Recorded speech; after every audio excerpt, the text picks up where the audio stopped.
Good morning friends, welcome to స్ఫూర్తి news. స్ఫూర్తి live కార్యక్రమం వీక్షిస్తున్న మిత్రులందరికీ కూడా ధన్యవాదాలు తెలియజేసి నాటి ప్రధాన పత్రికలోని అదేవిధంగా నాగర్కర్నూలు రంగారెడ్డి జిల్లా పరిధిలోని వార్తల్లోకి వెళ్తే అదేవిధంగా కల్వకుర్తి మున్సిపాలిటీలకు సంబంధించిన ఎన్నికలు కావచ్చు, లేదంటే ఆమన్గల్ మున్సిపాలిటీకి సంబంధించిన ఎన్నికల అంశాలు తదితర విశేషాలు ఒకసారి తెలుసుకునే ముందు మన స్ఫూర్తి న్యూస్ను సబ్స్క్రైబ్ చేసుకునే మిత్రులు దయచేసి సబ్స్క్రైబ్ చేసుకునే మిత్రులారా. సబ్స్క్రైబ్ చేసుకుంటే మన స్ఫూర్తి న్యూస్లో వచ్చే ప్రతి వార్త ఎప్పటికప్పుడు మీకు నోటిఫికేషన్ రూపంలో రావడం జరుగుతుంది.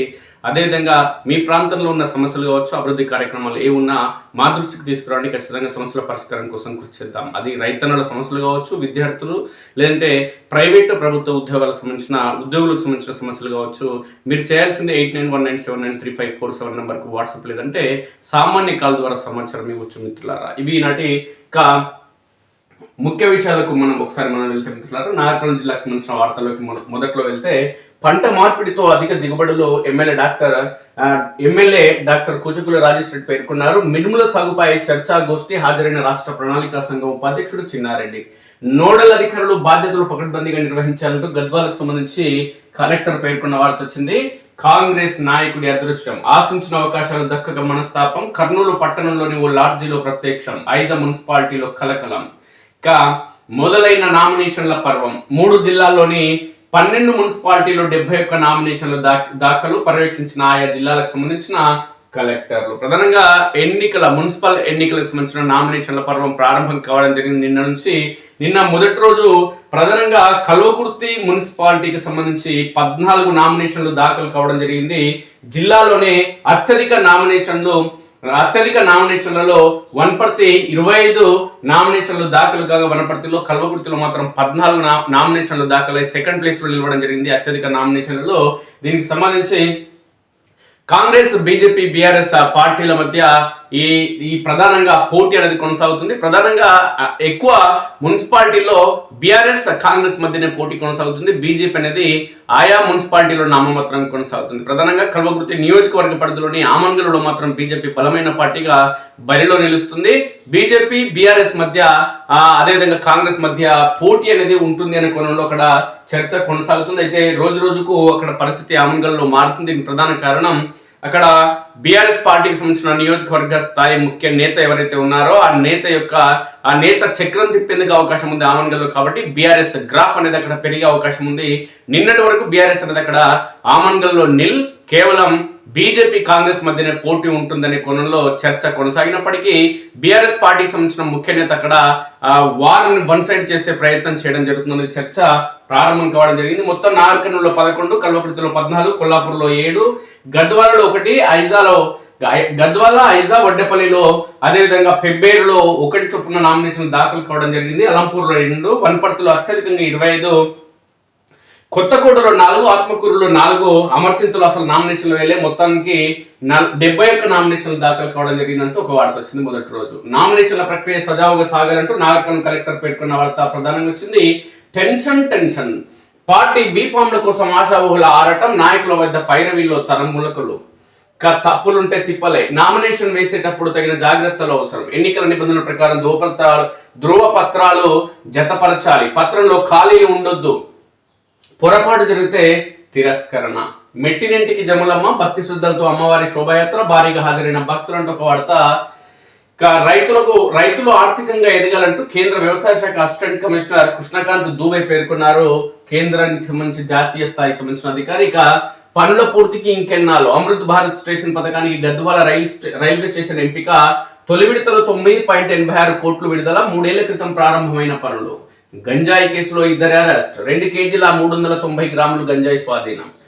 మందు మంచింగ్. ఎన్నికల సందర్భంగా యువకులకు దావతులు షురూ కావడం జరిగింది. ఎవరైతే పోటీ చేస్తని ప్రారంభించడం జరిగిందో, ఎవరైతే అభ్యర్థులు ప్రధానంగా యువత రాజకీయాల్లోకి రావాలి, విద్యావంతులు రాజకీయాల్లోకి రావాలి, మేధావులు రాజకీయాల్లోకి రావాలి, వారసత్వ రాజకీయాలు నశించాలి, అగ్రవర్ణ కులాలకు సంబంధించిన రాజకీయ నేతల రాజకీయాలు నశించిపోవాలి. ప్రధానంగా అగ్రవర్ణ కులాలకు సంబంధించి 5% వాళ్ళు ఉన్నప్పటికీ కేంద్రంలోని నరేంద్ర మోడీ ప్రభుత్వం బహుజన వర్గాలకు సంబంధించి దేశంలోని ప్రజలందరినీ మోసం చేస్తూ ఈ ఈడబ్ల్యూఎస్ పద్ధతిలో, అంటే ఆర్థికంగా వెనుకబడిన కులాలని చెప్పి వైద్యపరంగా, విద్యాపరంగా, లేదంటే ఉద్యోగాల పరంగా, ఈ ఎన్నికల పరంగా వాళ్ళకి అవకాశాలు కల్పించడం జరుగుతుంది. కాబట్టి వీళ్ళందరికీ కూడా ప్రధానంగా వీళ్ళకి లాజ్ జరుగుతున్న బహుజన వర్గాలకనే కోణంలో ఒక చర్చ కొనసాగుతున్న నేపథ్యంలో విద్యావంతులు మేధావులు రాజకీయాల్లోకి రావాలని కోరుకున్నటువంటి సమాజంలోని ప్రజలందరూ కూడా ఈ విద్యావంతులు సమాజాన్ని ఉద్ధరించేందుకు రావాలని కోరుకునే సమాజంలోని ప్రజలందరూ ఓటు వేసే సమయానికి మాత్రం ఎన్నికల నోటిఫికేషన్ రాకముందు నుంచే ఎవడెక్కువ మంది వస్తాడు, ఎవడెక్కువ పైసలు ఇస్తాడు, ఎవడు మా కులమూడు అనే కోణంలో చర్చ జరుగుతుంది తప్ప సమాజాన్ని ఉద్ధరించేటోడు బాగా చదువుకున్నాడు రాజకీయాల్లోకి వస్తే వాడు ప్రశ్నిస్తే తత్వం వాళ్ళలో ఉంటుంది. ప్రధానంగా అధికారులకు సంబంధించి వాళ్ళ దగ్గరికి వెళ్ళినప్పుడు ఏదైనా పని చేసించే అవకాశం ఉంటుంది. లేదంటే స్థానికంగా ఉన్నటువంటి ప్రజాప్రతినిధులుగా వాళ్ళు గెలిస్తే విద్యావంతులు ఎమ్మెల్యేలో ఎంపీలో మంత్రుల వద్దకు లేదంటే రాష్ట్ర రాజధాని హైదరాబాద్లో ఉన్నటువంటి ప్రభుత్వ కార్యాలయాలు ఏవైతే ఉన్నాయో కార్యాలయ దగ్గరికి వెళ్ళి ప్రాంతానికి సంబంధించిన అభివృద్ధి కార్యక్రమాలు చేసే అవకాశం ఉంటుందని సోయి లేకుండా ఎవడు క్వార్టర్ ఇస్తాడు, ఎవడు 500 ఇస్తాడు, ఎవడు కిలో చికెన్ ఇస్తాడనే ఆలోచన తప్ప ఈ ప్రజలకు మెజారిటీ ప్రజలకు వేరే ఆలోచన లేకపోయింది. భారత రాజ్యాంగ నిర్మాత డాక్టర్ బిఆర్ అంబేద్కర్ తన భార్యని, పిల్లలని, కుటుంబాన్ని వదిలేసి దేశంలో పుట్టినటువంటి ప్రతి భారతీయుడికి ఓటు హక్కు ఉండాలనే సంకల్పంతో ఆయన జీవితాన్ని త్యాగం చేసి ఆయన పోరాటం చేస్తే ఆనాడు ఉన్నటువంటి అగ్రవర్ణ కులాలకు సంబంధించినటువంటి కాంగ్రెస్ పార్టీలోని మేధావులుగా చెప్పుకునే నాయకులు ఎవరైతే ఉన్నారో ఆ రోజు పొలమున్నోనికి ఓటక్కియాలి, డబ్బున్నోనికి ఓటక్కియాలంటే డాక్టర్ బిఆర్ అంబేద్కర్ వాళ్ళ పైన ఎదురు తిరిగి పోరాటం చేసి దేశంలో పుట్టిన ప్రతి ఒక్కడికి ఓటక్కిస్తేనే దేశం అభివృద్ధి చెందుతుంది, అందరికీ సమాన హక్కులు ఉంటాయని పోరాటం చేసి ప్రతి ఒక్కరికి ఓటక్కు కల్పిస్తే ఇలా ఉన్నటువంటి భారతీయులు ఓటు నమ్ముకోవడం జరుగుతుంది. 100 రూపాయలకు 500లకు పాన్ పరాకు ఒకడు, మందు డబ్బకు ఒకడు, క్వార్టర్కి ఒకడు, చికెన్కి ఒకడు ఓటు నమ్ముకొని 5 సంవత్సరాలు బానిసలుగా మారుతున్నారు రాజకీయ నాయకుల వద్ద. ఈ క్రమంలోనే సర్పంచ్ నిన్న మొన్నటి వరకు సర్పంచ్ ఎన్నికలు ముగిసిన సర్పంచ్లుగా పోటీ చేసిన వ్యక్తులు ఎవరుతున్నారో వాళ్ళని నిండా ముంచారు ఓటర్లు. అప్పులపాలయ్యారు, హైదరాబాద్ గడ్డబట్టి ఇంకా వాళ్ళు పని చేసుకుని మళ్ళీ అప్పులు తెరపడిక ఇలా మున్సిపల్ కౌన్సిలర్గా పోటీ చేద్దామని ప్రయత్నం చేస్తున్న యువకులు ఎవరైతే ఉన్నారో, విద్యావంతులు ఎవరైతే ఉన్నారో, మేధావులు ఎవరైతే ఉన్నారో, సమాజాన్ని ఉద్ధరించాలి, ప్రజల జీవితాలను మార్చాలనే సంకల్పంతో ఎవరైతే కొత్తగా రాజకీయాల్లోకి రావాలని ఆలోచన చేయడం జరుగుతుందో వాళ్ళు నామినేషన్ వేయక ముందు నుంచే ప్రతిరోజు తేమందు తేమందు తేమందు అంటూ నిన్న మొన్నటి నుంచి స్టార్ట్ అయింది. తుని జీవితం పాడైపోను, ఇలా మందు వేయలేక సచ్చినట్టుందిరా నాయన. ఈ ఎన్నికలకు సంబంధించిన నామినేషన్ ఏంది, ప్రచారం ఏంది, ప్రచారం తర్వాత ఇంటింటికి పోయి ఓట్లు అడగడం ఇవన్నీ చూస్తుంటే ఎన్నికలు ముగిసే వరకు నేను ఉంటానో ఊసిపోతాననే కోణంలో చర్చ నడుస్తుంది. కాబట్టి ఈ మందు, మంచి చికెన్, మద్యం ఎప్పుడైతే ఈ దేశం నుంచి పోతాయో, ఓటుకు ఎప్పుడైతే ఓటు నమ్ముకోవడం ఎప్పుడైతే ప్రజలు బంద్ చేయడం జరుగుతుందో అప్పుడే నిజమైన రాజకీయ నాయకులు సమాజానికి రావడం జరుగుతుంది. ఈ రేపిస్టులు, మర్డర్ చేసినోడు, రాజకీయ వారసత్వ రాజకీయ నాయకులు ఎవరైతే ఉన్నారో వీళ్ళందరికీ కూడా రాజకీయాల్లో పులి స్టాప్ పడడం జరుగుతుంది. కానీ ఆ ఓటు ఎన్ని రోజుల పాటు అమ్ముకుంటే అన్ని రోజుల పాటు డబ్బున్న వ్యక్తులే రాజకీయాల్లో కొనసాగడం జరుగుతుంది తప్ప సమాజాన్ని ఉద్ధరించేందుకు లేదంటే సమాజంలో మార్పు తీసుకొచ్చన్న ఆలోచన, స్పృహ ఉన్న వ్యక్తుల వరకు కూడా రాజకీయంగా కనీసం వార్డు మెంబర్లు, కౌన్సిలర్లు, సర్పంచ్లు అయ్యే అవకాశం ఉండదు మిత్రులారా. ఇంకా చూద్దాం ఒకసారి.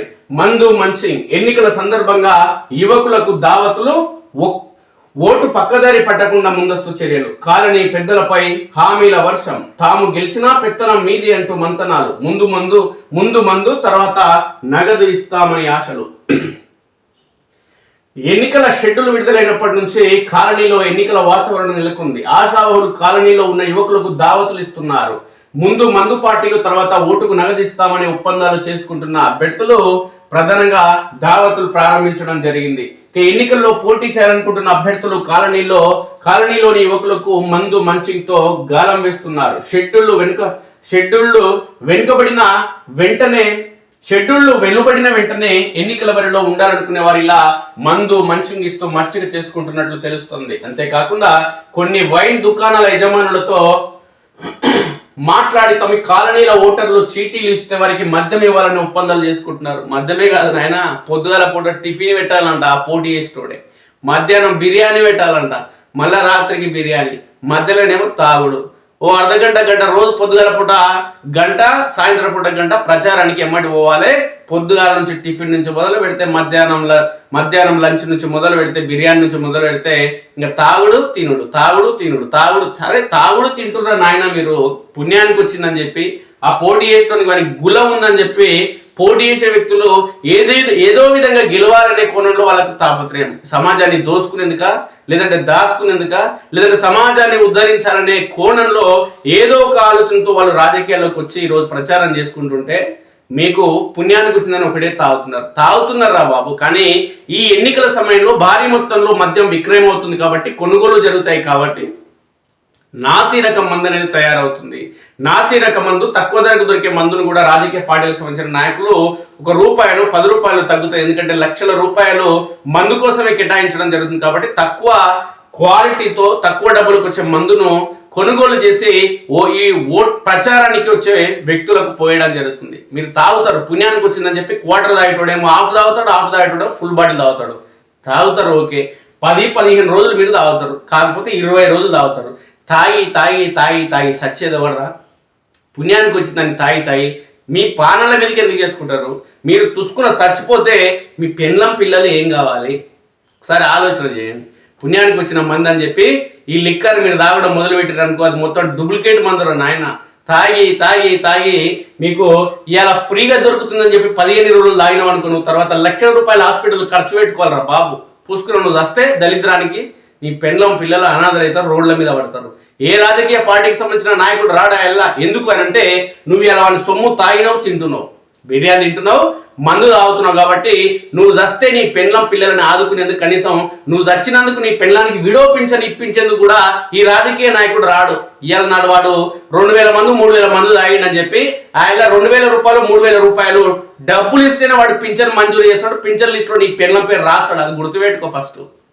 ఇలా మందు కోసం, డబ్బుల కోసం, చికెన్ కోసం ఈ ఓటర్లు ఆశపడితే తర్వాత పని చేసేందుకు నాయకుల దగ్గరికి వెళ్ళి ఒక ప్రశ్నించే తత్వం అనేది మనం కోల్పోవడం జరుగుతుంది మిత్రులారా. ఇది సమాజానికి చాలా కీడు చేస్తుంది. ప్రశ్నించే తత్వాన్ని మనం కోల్పోతాం కాబట్టి రాజకీయ నాయకులు అలసుగా భావించడం జరుగుతుంది. అలసుగా భావించే రాజకీయ నాయకులు అవినీతి అక్రమాలు చేయడంతో పాటు డబ్బు సంపాదించడం జరుగుతుంది. ఇలా కౌన్సిలర్తో ప్రారంభించిన వారి రాజకీయ జీవితం తర్వాత చైర్మన్కి వస్తే చైర్మన్ పోయి ఎమ్మెల్యే అవుతాడు, ఎమ్మెల్యే పోయి మంత్రి అవుతాడు, మంత్రి పోయి ఎమ్మెల్సీ అవుతాడు. ఆ విధంగా అవినీతి అక్రమాలు అనేది పుట్టగొడుగులా పెంచి పోషించడం జరుగుతుంది. దీనికి కారణం ఎవడు? ఓటు మనం ఫ్రీ చేయకుండా వాళ్ళతో మందు తాగుతున్నాం, చికెన్ తీసుకుంటున్నాం, బిర్యానీ తింటున్నాం. ఈడ ₹1,00,000 ప్రారంభమయ్యే కౌన్సిలర్ కానీ అవినీతి అక్రమాలు తర్వాత కోట్లకు పడగలుగుతాయి. కోట్ల నుంచి మంత్రికి పోతే 100 కోట్లకు పరగలుగుతాయి. ఇంకా సమాజం అనేది ఏడ బాగుపడుతుంది? ఇప్పుడు తప్పు 2 వైపుల నుంచి ఉంటుంది. 2 చేతులు కొడితేనే సపోర్ట్ సౌండ్ వస్తుంది. ఆడ నేను పత్తిని పైసలు నేను ఒక్కడిని తీసుకోకుంటే లోకంలో ఉన్న వాళ్ళని తీసుకోరా అనే కోణంలో ఓటరు భావించకూడదు. ప్రతి ఒక్క ఓటరు బాధ్యతాయుతంగా వివరించి నాకు పైసలు వద్దు నాయన, నువ్వు గెలిచిన తర్వాత పని చేయి మా వార్డుకి అని చెప్పాలి. నువ్వు గెలిచిన తర్వాత మా ఇంట్లో ఒక సమస్య ఉంది, మా ఇంట్లో రేషన్ కార్డు లేదు, లేదంటే మాకు ఇందిరమ్మ ఇల్లు లేదు, లేదంటే మాకు అప్పుడు ఉన్నటువంటి టీఆర్ఎస్ గవర్నమెంట్లో డబుల్ బెడ్రూమ్ ఇల్లు లేదు నాయన, దళిత బంధు లేకుండా నాయన, ఏమన్నా మళ్ళీ మీ గవర్నమెంట్ వస్తే మనం చేయాలని చెప్పి వాళ్ళని అడగాలి. అది లేకుండా ఎంత ఇస్తావు? 500 ఇస్తే గింతేనా? 1000 ఇస్తే గింతేనా? క్వార్టర్ ఇస్తే గింతేనా? మా ఇంట్లో 3-4 ఉన్నారు, ఫుల్ బాటిల్ ఇయ్యి. చికెన్ కిలో ఇస్తే కిలోనే నాన్న చికెన్ సరిపోతుందా? మా ఇంట్లో పిల్లలు కూడా ఉన్నాయా? 2 కిలోలు 3 కిలోలు. విధానం అనేది మారాలి మిత్రులారా. ఓటర్ల నుంచి తీసుకునే ఎవరైతే మద్యం డబ్బు తీసుకుంటున్నారో, చికెన్ తీసుకుంటున్నారో ఓటర్ల నుంచి తప్పు ఉంది. అదేవిధంగా తప్పుడు మార్గంలో గెలవాలి, తప్పుడు మార్గంలో గెలిచి డబ్బులు ఖర్చు చేసుకుని గెలిచి తర్వాత లక్షలు ఖర్చు చేసుకుని కోట్లు సంపాదించాలి ప్రజలను ముంచి అనే రాజకీయ నాయకులు కూడా తప్పు ఉంది మిత్రులారా. ఇద్దరిది తప్పు ఉంది కాబట్టి ఆలోచన తీరులో మార్పు రావాలి. ఓటరు మొదటగా మారాలి. డబ్బు తీసుకోవడం ఎప్పుడైతే బంద్ చేయడం జరుగుతుందో కొన్ని రోజుల పాటు, కొన్ని ఎన్నికల పాటు రాజకీయ నాయకులు ఇవ్వడం కూడా బంద్ చేస్తారు. ఈ రాజకీయ నాయకులు అనేటోళ్ళు అవినీతి అక్రమాలు చేసేందుకు సమాజంలో ఎక్కువ మంది రాజకీయాల్లోకి ప్రవేశించడం జరుగుతుంది కాబట్టి వాళ్ళు తప్పుడు మార్గంలో గెలవాలనుకుంటారు. కాబట్టి ప్రజలు గమనించాలి, సమస్యల గురించి ప్రస్తావించాలి. గ్రామ పంచాయతీ ఎన్నికలు ముగిసిన క్రమంలో గ్రామ పంచాయతీ ఎన్నికల సమయంలో కాంగ్రెస్ వాడేమో బీఆర్ఎస్ తో మాట్లాడు, బీఆర్ఎస్ వాడేమో బీజేపీతో మాట్లాడు, ఈయన సొమ్ము ఆడుకున్నట్టు ఆన్ సొమ్ము ఈడుకున్నట్టు. సర్పంచ్ అభ్యర్థులు పోటీ చేసినాడేమో ఇద్దరు కలిసి మన సాయంత్రం తాగుతారు. ఉట్టోళ్ళే ఎన్నుకున్నోళ్ళే సంఖ్యలు మొత్తం గుద్దుకుంటారు. ఇలా మున్సిపల్ ఎన్నికలు కూడా గదే జరుగుతాయి. ఇద్దరు నాయకులు బాగానే ఉంటారు, ఇక కల్వకుర్తులు ఉన్నప్పుడు పంచాయతీ చేసుకుంటారు. హైదరాబాద్ పోయి ఈయన ఇంటికి ఆయన పోతాడు, ఆయన ఇంటికి పోతాడు, ఈయన బిడ్డ పెళ్లికి ఆయన కొడుకు పెళ్లికి ఈయన పోతారు. అందరు బాగానే ఉంటారు. ఎమ్మడి తిరిగేటోళ్ళే ఉట్టుడే. ఈయనకేముండదు, ఛాయ్ కూడా ఈయన గతి ఉండదు. ఛాయ్ నాయకులు తాగిన తర్వాత ఛాయ్ కప్పులు తీసి బయట వేయాలి, ఇదే ఈయన పని. దానికే వీడు సంకలు గుద్దుకుంటాడు, ఏం లేకుండా మా నాయకుడు అంటాడు. ఏది ఉండదురా బాబు, అంత మాయ. ఇక మున్సిపల్ ఎన్నికల్లో కాలనీ వాసులు చెప్పే ప్రతి పని చేస్తామని అభ్యర్థులు కాలనీ పెద్దలకు హామీ ఇస్తున్నారు. తాము గెలిచినా పెత్తనం అంతా మీదేనని, మీరు ఎలా చెబితే అలా నడుచుకుంటామని సీనియర్ నేతలకు జోరుగా మంతనాలు సాగిస్తున్నారు. ఒక్కో కాలనీలో ఒక్కో హామీ ఇస్తూ ఓటర్లను మచ్చిక చేసుకునే పనిలో అభ్యర్థులు బిజీగా ఉన్నారు. ఓటుకు 2000 గత ఎన్నికల బరిలో దిగిన వ్యక్తులు ఓటుకు 2000 ఫిక్స్ చేసినట్లు తెలుస్తుంది. అయితే కొన్ని వార్డులలో మాత్రం ఏకంగా ఓటుకు 3000 నుంచి 5000 పలికే అవకాశాలు ఉన్నట్లు తెలుస్తుంది. ప్రధానంగా ఓటు విలువ పెరిగే అవకాశం ఉంటుంది. ఎలాగైనా గెలవాలని అభ్యర్థులు ఇప్పటికే 20 లక్షలకు పైగా ఒక్కొక్కరు, తక్కువ 20 లక్షలు మిత్రులారా, ఒక్కొక్క వార్డు కౌన్సిలర్ 20 లక్షలు వీడు ఖర్చు చేస్తే మిత్రులారా, వీడు ఏ తీరున సంపాదిస్తారు చెప్పండి. ఈ సమాజంలో ఒక మున్సిపల్ కౌన్సిలర్ 20 లక్షలు అనేది తక్కువ మిత్రులారా, అంతకంటే తక్కువ కాదు. ఎందుకంటే రోజు మందు వేయాలి తాగుబోతు ఓటర్లకు. రోజు ఎన్నికల దగ్గరికి వచ్చిన తర్వాత పైసలు గట్టి లేవని చెప్పుకొని లక్షాధికారి కూడా పైసలు తీసుకుంటాడు, 500 తీసుకుంటాడు, ఇటు సిగ్గు లేకుండా, 1000 రూపాయలు తీసుకుంటాడు లజ్జ లేకుండా, 2000 తీసుకుంటాడు ఇజ్జత్ లేకుండా, తీసుకొని ఓటేస్తా అంటాడు. ఏంది మీరు చెప్పాను, బీఆర్ఎస్ వాడు వస్తేనేమో నేనేంది చెప్పా కథ, ఆడు ఎక్కువ ఇచ్చిపోయింది 2 ఇచ్చినా వాడు అంటాడు. వాడు ఒకటే ఇస్తే ఇటు 2 ఇచ్చినని చెప్తాడు. 2 అడిగితే వాడు ఓడిపోతాడని చెప్పి వాడు 3 ఇస్తాడు. ఇంకోటి వస్తే వాడు 4 ఇచ్చినని చెప్తాడు, ఇటు 3 తీసుకొని ఆయన వీడు 4 ఇచ్చినట్టే నా పని అయ్యేటట్టు ఉందని చెప్పి 5. విధంగా ఓటర్లు ఎవరైతే ఉన్నారో వీళ్ళ ఆలోచనలో మార్పు రావాలి. ఆలోచన ఓటర్లలోని కాదు, రాజకీయ నాయకుల్లో కూడా ఆలోచన రావాలి. ఓటు కొనాలన్న ఉద్దేశం, మందు పోయాలన్న ఉద్దేశం నేతల్లో మారాలి. ఈ తాగుడు, డబ్బు తీసుకోకుండా ఓటు వేయాలన్న తపన ఓటర్లలో రావాలి. అప్పుడే సమాజం బాగుపడుతుంది మిత్రులారా.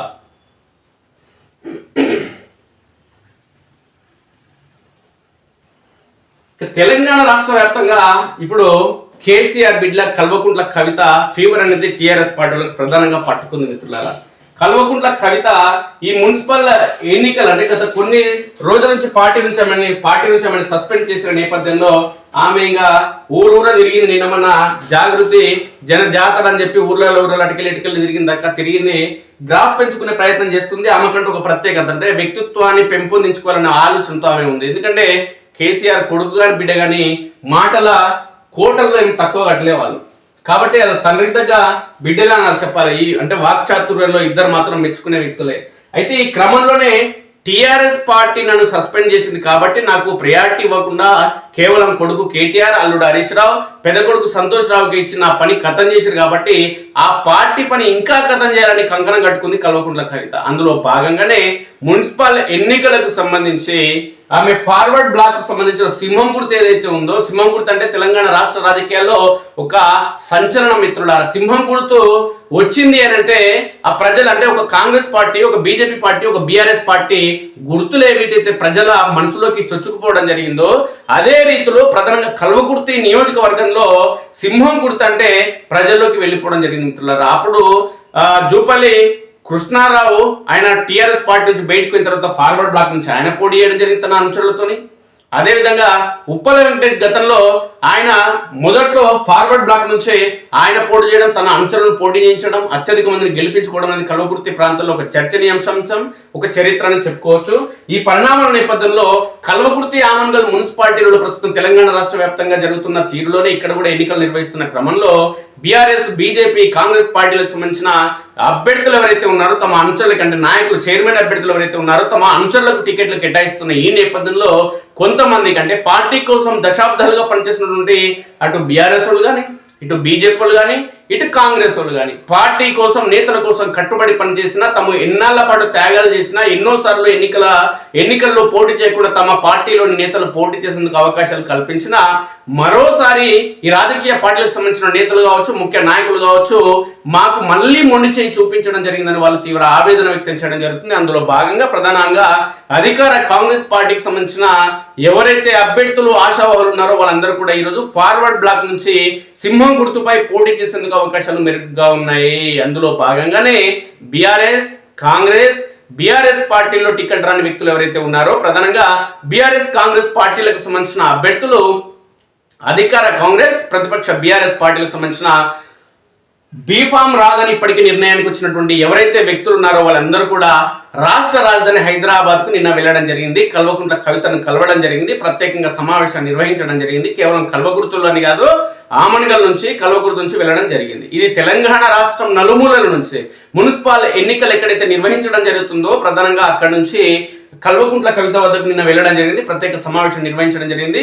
జాగృతికి సంబంధించిన తమ సంస్థ ఫార్వర్డ్ బ్లాక్ సింహం గుర్తుపైన జాగృతి పోటీ చేస్తుంది కాబట్టి బీ ఫామ్ అనేది కల్వకుంట్ల కవిత ఇవ్వడం జరుగుతుంది. అందులో భాగంగానే టిఆర్ఎస్ పార్టీ ప్రతిపక్షం, కాంగ్రెస్ పార్టీ అధికార పక్షం 2 పార్టీలను ఓడించి సింహం జెండాను ఎగరవేయాలన్న సంకల్పంతో కల్వకుంట్ల కవిత ఉంది. అందులో భాగంగానే ఆమె బీ ఫామ్ ఇస్తుంది. ప్రధానంగా అధికార కాంగ్రెస్ పార్టీకి సంబంధించి కల్వకుర్తి మున్సిపాలిటీలో చాలా మంది యువకులు ఇప్పటికే బీ ఫామ్ రాదు అని తెలిసిన వ్యక్తులు ఎవరైతున్నారో వాళ్ళందరూ కూడా నిన్న వెళ్ళడం జరిగింది. కొందరు వెళ్ళని పక్షంలో ముందస్తుగానే వెళ్తే తమ అనుచరులు ఏమైనా అడ్డుకట్ట వేయొచ్చు, మొహమాటానికి మళ్ళా వెనుకడుగు వేయాల్సిన పరిస్థితి వస్తుందని చెప్పి వాళ్ళు వెళ్లకుండా తమ పరిచయాల ద్వారా అక్కడ ఆల్రెడీ పేర్లను నమోదు చేయడం జరిగింది. బీ ఫామ్లు ఇచ్చేందుకు పార్టీ కూడా అక్కడ కల్వకుంట్ల కవిత కూడా సిద్ధం కావడం జరిగింది. కాబట్టి మున్సిపల్ ఎన్నికలకు సంబంధించి రేపు ఎల్లుండి 31 తారీఖు వరకు నామినేషన్లు ఉన్నాయి. కాబట్టి నామినేషన్ల చివరి తేదీ వరకు పరిణామాలు ఏ విధంగా మారుతాయనేది ఎవరు ఊహించిన ట్విస్ట్ గా మారనున్నాయి మిత్రులారా. అధికార కాంగ్రెస్ పార్టీకి సంబంధించిన అభ్యర్థులు చాలా మంది బరిలో నిలిచే అవకాశం ఉంది సింహం గుర్తు పైన. అదేవిధంగా ప్రతిపక్ష బీఆర్ఎస్ పార్టీ నుంచి కూడా చాలా మంది సింహం గుర్తు పైన బరిలో నిలిచే అవకాశం ఉంది. ఇది స్పష్టం.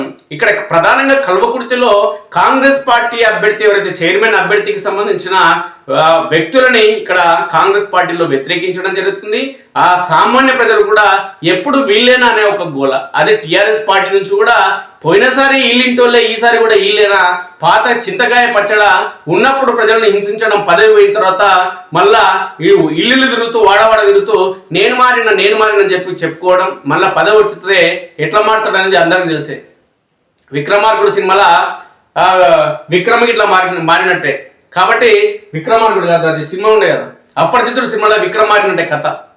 ఎప్పుడు ఎట్లా మారుతాడో ఏం మారుతాడో తెలియదు. అందుకే సొంత పార్టీలో పోపాటు పక్క పార్టీలో కూడా ఈయన వ్యవహార తీరు ఏందిరా అని ఆయన అనుకుంటారు. నిన్నమననే ఉప్ప వెంకటేష్ మీద 2 రోజుల కింద వీళ్ళందరూ కలిసి టీఆర్ఎస్ పార్టీలు గుంపు పోయి కేటీఆర్ దగ్గర కూర్చొని ఆయన మీద కాంప్లైంట్ చేశారు. పాపం ఇక్కడ ఉప్ప వెంకటేష్ ఒక ఆయన ఉండదు, ఆయన ఇండ్లు కట్టేసిన పేదలకు కథా కార్ఖాన ఆయన చేస్తుంటే ఈయన చేసే పనులు టీఆర్ఎస్ పార్టీలో గిట్లా ఉన్నాయి. నిన్న పోయి కేటీఆర్కి వీళ్ళంతా ఏమి ఇచ్చిరో ఫిర్యాదు ఒకసారి చూద్దాం మిత్రులారా.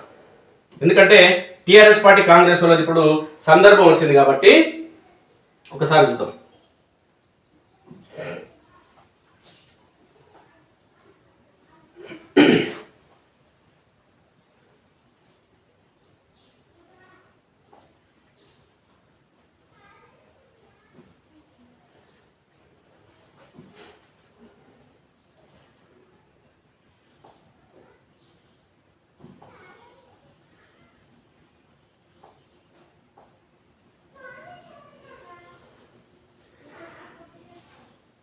బీజేపీ, బీఆర్ఎస్, కాంగ్రెస్ పార్టీలకు సంబంధించి గ్రూప్ తగాదాలని తారాస్థాయికి చేరడం జరిగింది మిత్రులారా. ప్రధానంగా అధికార కాంగ్రెస్ పార్టీ ఇంకా పరిస్థితి చాలా అధ్వానంగా ఉంది. దాంట్లో పాత కొత్త కాంగ్రెస్ పార్టీకి సంబంధించి వ్యవహార తీరు, కాంగ్రెస్ పార్టీకి సంబంధించిన వాళ్ళు చాలా మంది బీఫామ్ రాలని వాళ్ళు సింహం గుర్తు పైన పోటీ చేస్తున్నారు. ఇక బీఆర్ఎస్ వాళ్ళ పార్టీ పరిస్థితి ఎట్లా ఉందో ఒకసారి నేను చూపిస్తా. నిన్న 2 రోజుల కింద బీఆర్ఎస్ పార్టీకి సంబంధించి కల్వకుర్తి నియోజకవర్గం నుంచి బీఆర్ఎస్ పార్టీలు పోయిరు మిత్రులారా. ఏడికి పోయిరు? కేటీ రామారావు దగ్గరికి పోయిరు. వీళ్ళంతా కేటీ రామారావు దగ్గరికి పోయి ఏం చేసిరంటే, ఏడికి పోయిరంటే వీళ్ళు కేటీఆర్ దగ్గరికి పోయిరు మిత్రులారా. కేటీఆర్తో సమావేశం. ఎవరు? కల్వకుర్తి నియోజకవర్గం కేకేవైకి సంబంధించి ముఖ్య నేతలు చెప్పుకునే ఎవరైతే ఉన్నారో, సొంత డబ్బు కొట్టుకున్న నాయకులందరూ కూడా కేటీఆర్ దగ్గరికి పోయారు. ఒక ఆయన నేను జీవితాంతం పార్టీ కోసం దారా చేసినానే, మేము వచ్చిన తర్వాతనే పార్టీ ఈడ పురుడు పోసుకుంది, లేదంటే మేము లేకుంటే పార్టీ లేదని చెప్పుకునే ఆయన. ఇంకొక ఆయన నేను ఉన్నందుకే ఈ పార్టీ ఇంకా బతుకుందని చెప్పుకునే వీళ్ళందరూ కూడా కేటీఆర్ దగ్గరికి పోయారు మిత్రులారా. కేటీఆర్ దగ్గరికి పోయి సమావేశం పెట్టిన. ఈ సమావేశం ఏంది అని అంటే మిత్రులారా, మేము ఎట్లా గెలుస్తాం పార్టీ అనేది కాదు ఈడ విషయం. ఉప్పల వెంకటేష్ అంటే ఆయన మీద వీళ్ళంతా ఫిర్యాదు చేయనీకి పోయారు. ఉప్పల వెంకటేష్ మీద ఫిర్యాదు ఎందుకు నీకు పోయిరంటే, ఈయన జైపాల్ యాదవ్ ఉప్పల వెంకటేష్ అని చెప్పి వీళ్ళిద్దరి మధ్య నడుస్తుంది. జైపాల్ యాదవ్ ఉప్పల వెంకటేష్ మధ్య వారు నడుస్తుంది. ఏం వారు? ఇంకా 3 ఏళ్ల తర్వాత ఉంది అసెంబ్లీ ఎన్నికలు. 3 ఏళ్ల తర్వాత ఉన్న అసెంబ్లీ ఎన్నికలకు సంబంధించి బీఆర్ఎస్ పార్టీ కౌన్సిలర్ నేనే ఉంటా, మళ్ళీ నేనే ఎన్నికైనని చెప్పేమో జైపాల్ యాదవ్ అనుకుంటున్నాడు. జైపాల్ ఏదో పని కథమైంది, ఇంకా నేనే వస్తా తొందరలోనేమో ఉప్పల్ అనుకుంటున్నారు. అంటే నిజంగా చెప్పాలంటే ఎవరికి వాళ్ళు డబ్బా కొట్టుకుంటున్నారు, ఇటు జైపాల్ యాదవ్ అటు ఉప్పల వెంకటేష్. ఈ పరిణామాల నేపథ్యంలో కల్వకుర్తికి సంబంధించి కార్యకర్తలు ఎవరైతే ఉన్నారో వీళ్ళు ఒక ఆందోళనకు గురి కావడం జరుగుతుంది అని చెప్పి కల్వకుర్తికి సంబంధించి నియోజకవర్గానికి సంబంధించిన ఆమన్గల్ నాయకులు, ఈ కల్వకుర్తి నాయకులు అందరూ పోయి కేటీఆర్ దగ్గర సమావేశం పెట్టారు. ఇంకా కేటీఆర్ దగ్గర సమావేశం పెట్టి ఏం చెప్పి వీళ్ళంటే కేటీఆర్తో ఉప్పల వెంకటేష్ మొత్తం పార్టీని చీల్చుతుండు, ఆయన ఏకఛత్రాధిపత్యంగా వ్యవహరిస్తుండు, జైపాల్ అన్నకు ప్రియారిటీ ఇస్తలేడు, ఇంకా పార్టీ మొత్తం జైపాల్ అన్న ఏమంటే నడవాలి, జైపాల్ అన్న ఏమంటే మేము అందరం నడవడానికి సిద్ధంగా ఉన్నా అంటున్నాడు. ఈడ మున్సిపల్ చైర్మన్ మీద మళ్ళాసారి పోటీ చేద్దామని కూర్చుంటున్నాడు కదా, అలా ఫ్యామిలీని బరిలో దింపాలనే నాయకుడు అన్నాడు ఆడ. ఎందుకంటే అంత ఉంది మా దగ్గర సమాచారం.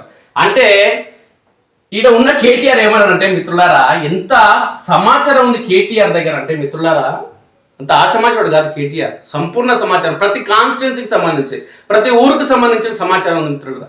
కేటీఆర్ ఏమన్నారంటే, మీరు కల్వకుర్తికి సంబంధించిన ప్రతి పోటు లీడర్లు ఎవరైతే మీరు అందరూ ఇటుకు వచ్చిర్రో, మీరందరూ పోయినసారి 2023 ఎన్నికల సమయంలో మీరందరూ ఎవరేమటయ్యా జైపాల్ యాదవ్ ఎమ్మటి ఉన్నారు. జైపాల్ యాదవ్ ఎమ్మటి ఉంటే జైపాల్ యాదవ్కి ఎన్ని ఓట్లు వచ్చినాయ్యా అని అడిగింది ఆయన కేటీఆర్. ఎన్ని ఓట్లు వచ్చినాయి? ఈడ పోటీ చేసి గెలిచిన కసిరెడ్డి నారాయణ రెడ్డికి ఏమో 75,000 ఓట్లు సుమారు. కసిరెడ్డికి ఏమో 75,000 ఓట్లు.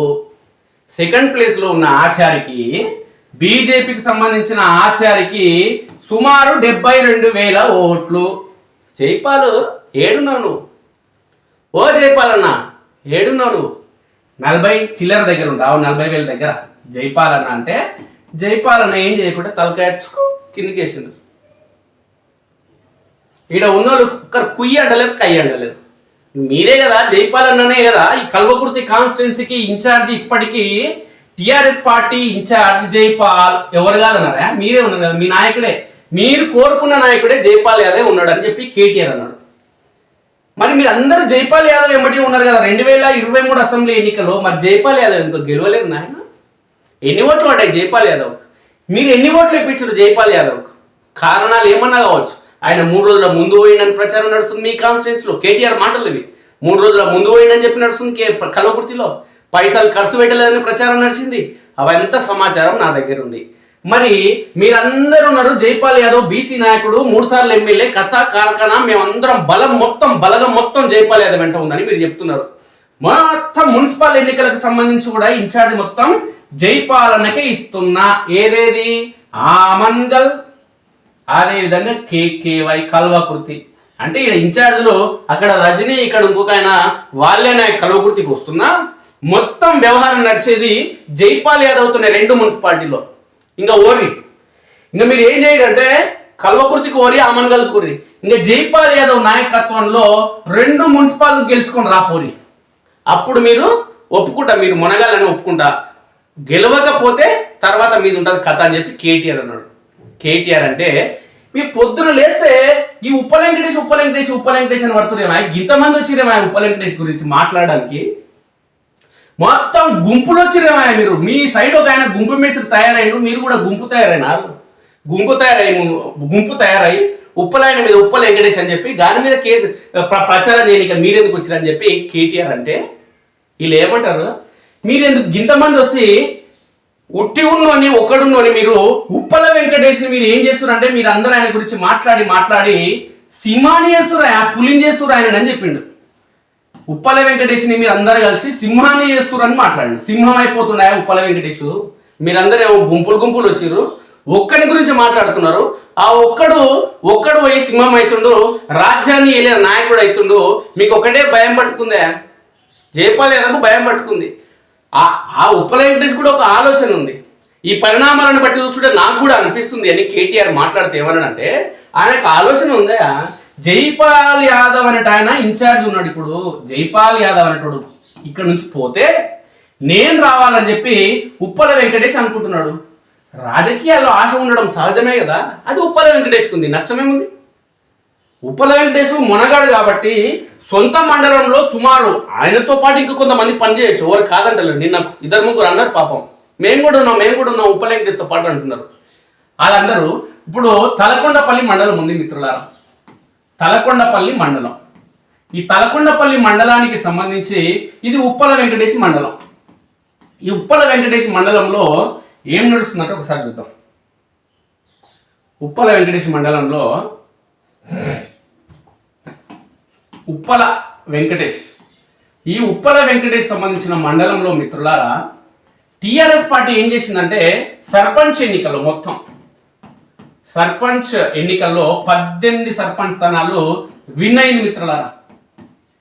విన్ అయితే కేటీఆర్ అదే అన్నాడు, ఉప్పల వెంకటేష్ అంటారు. మీ కల్వకుర్తి కాన్స్టిట్యున్సీలో అత్యధిక TRS party sarpanch BRS party sarpanch స్థానాలు గెలిచింది టీకేపీ తలకొండపల్లి మండలం. ఎవరు గెలిపించరాయా? ఉప్పల వెంకటేష్ కదా ఆయన గెలిపించిందని నేను ఎవడన్నది కాదు మిత్రులారా, కేటీఆర్ అన్నాడు.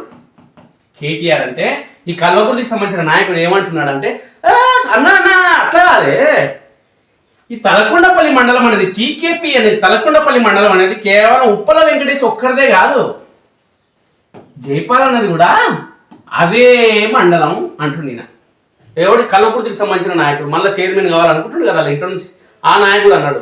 అంటే మళ్ళీ కేటీఆర్ ఏమన్నాడు తెలుసా, నాయన తలకొండపల్లి ఉప్పల వెంకటేష్తో పాటు జైపాల్ యాదవ్ కూడా అంటున్నావు. ఓకే, మరి జైపాల్ యాదవ్ మండలం తలకొండపల్లి అయినప్పుడు 18 స్థానాలు జైపాల్ యాదవే గెలుపులో ఆయనది కూడా పాత్ర ఉందంటే మరి జైపాల్ యాదవ్ ఊర్లో కాంగ్రెస్ పార్టీ ఎందుకు గెలిచింది అన్నాడు కేటీఆర్. ఎందుకు గెలిచింది కాంగ్రెస్ పార్టీ? మరి సొంత ఊర్లో ఎందుకు బీఆర్ఎస్ పార్టీ గెలవకపోయే? బలమైన నాయకుడు మీ నాయకుడు అని మీరు ప్రచారం చేసుకుంటున్నారు కదా జైపాల్ యాదవ్ని, ఎందుకు మరి సొంత ఊర్లో గెలవకపోయే టిఆర్ఎస్ పార్టీ అని చెప్పి కేటీఆర్ అడిగిండు. నోట్ల మాట వస్తలేదు ఒక్కడికి. ఒకరు చేతులు నలుచుకుంటారు, ఒకరు నెత్తి గీక్కుంటారు, ఒక ఆయన ముక్కులు ఎల్లు పెడుతుండ్రు. ఏం చేయాలో మాట తెలుస్తలే. పరిణామాలను బట్టి మొత్తం చూస్తుంటే కేటీఆర్ ఒకటి అన్నాడు, ఉప్పల వెంకటేష్ అని చెప్పి ఆయనను మీరు కింగుని చేయకండి. ఆయనకు ఆశ ఉందయా, ఇక్కడ జైపాల్ యాదవ్ అంటే ఆయన పోతే నేనే రావాలని చెప్పి ఆయనకు ఆశ ఉంది. ఒకవేళ పోతే జైపాల్ యాదవ్ పోతే వచ్చేది ఉప్పల వెంకటేష్ అని చెప్పి క్లియర్గా చెప్పింది కేటీఆర్ పరోక్షంగా. మిత్రులారా కేటీఆర్ స్పష్టంగా చెప్పడం జరిగింది, ఉప్పల వెంకటేష్కు తీట ఉందయా, రాజకీయాలు చేసే తీట ఉంది, ఖర్చు చేసే తీట ఉంది, ఇన్ఛార్జ్ ఆయనకి ఇస్తే గెలిపించే సత్తా ఆయనకు ఉంది. కానీ మీ కల్వకుర్తికి సంబంధించిన నాయకులందరూ పదే పదే పదే పదే ఉప్పలాయన అని చెప్పి ఫిర్యాదు చేస్తే మీ బాధ భరించలేక ఉప్పల వెంకటేష్ని కల్వకుర్తిలో ఉండనేకుండా ఎలగొట్టినా నేను. ఎలగొట్టి ఏం చేసిన కొల్లాపూర్కు ఇన్ఛార్జ్ ఇచ్చిన. కొల్లాపూర్కు ఇన్ఛార్జ్ ఇచ్చిన. ఆయన కొల్లాపూర్లో ఉంటాడా, మీ దగ్గరికి రాడు. మీరు ఎందుక ఇంకా ఉప్పల చూసి భయపడుతున్నా నాకు అర్థమైతే లేదు. ఆయన హైదరాబాద్లో ఉన్న ఆయన ఇంటి నుంచి మొదలు పెడితే ఆ జడ్చల నుంచో అటు నుంచి ఇటు నుంచో వాడి డైరెక్ట్ ఆయన కొల్లాపూర్కి పోతాడు ఈ మున్సిపాలిటీ ఎన్నికల వరకు. మీకు ఎందుక బాధ నాకు అర్థమైతే లేదు. ఇంకా ఉప్పల వెంకటేష్ భయపడతారు నాకు అర్థం కాదు.